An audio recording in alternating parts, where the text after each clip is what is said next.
Afternoon, everybody. I want to bring a message today on love. And we all know what love is.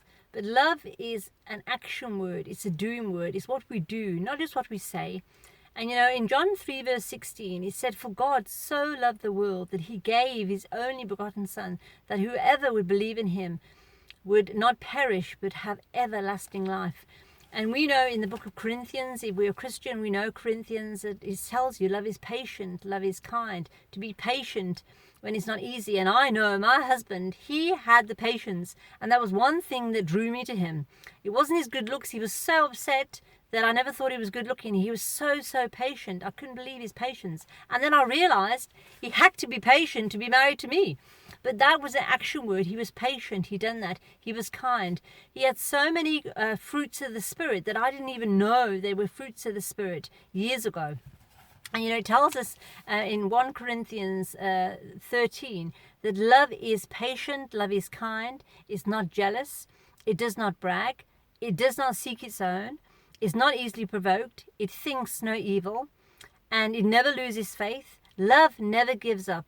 How many people give up when the marriages don't go well and I don't love them anymore, and how many just give up? Love never gives up. It is always hopeful and it endures through every circumstances.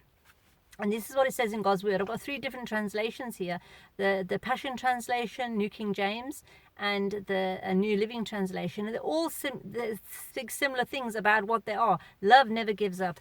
And God tells us that in his word, and I want to read out of John 14 verse 15 here, that it says, "Those who accept my commands and obey them are the ones who love me. And because they love me, my Father will love them, and I will love them and reveal myself to each of them." So if you love God, you'll keep his commandments. If we love somebody, we want to do something for them. We want to please them. We want to do something to please them because we love. And how much of us are really actually doing that for the people in our lives that we love? And I remember years ago when I worked with Dr. Horn, and I think I've shared this before, one of the guys had been married for 60 years. And he said, you know what it was? He was giving. This is not what you get out of it. It's what you give, what you put into it. And it's continually giving without getting anything back. And that is what is so true. And so it says there, God so loved the world. And that no greater love is that a friend would lay down their life. So you would lay down your life for a friend. Would you really, really do that? That is like really having love, that you would do anything for that person. And this is what Jesus is saying. If we love him, we will keep his commandments. So if he says don't do something, then we can't do it. And love is the greatest gift. It tells us in Corinthians 13 verse 13.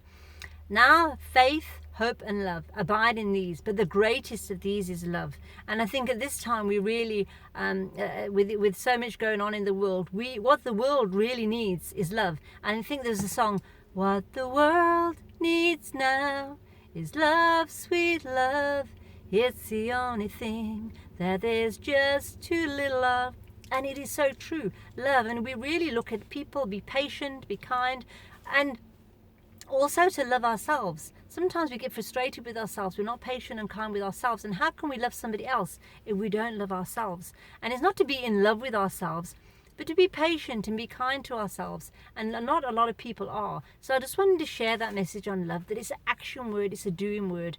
That when we want to do something for someone, we do it out of a heart condition because we love that person and we want to do it. And that is what love is. Not a look or a feeling. It's an action word and a doing word. And I just wanted to share that on this afternoon with all what's going on around. The world really needs love. And at this time, as we're coming up to Christmas, Jesus gave his life up. He came and he was born and he came to die with a plan and a purpose to die, to come and to show us, to lead us the right way, and to die because he loved us so much. Because he loved us so much. We can't even imagine that love that he had for us, that we would give up his life. He would lay down his life for each and every one of us. And I wanted to share that this afternoon. At this time, we just got to really, really learn how to love and what love is. Have a wonderful afternoon, everybody. God bless.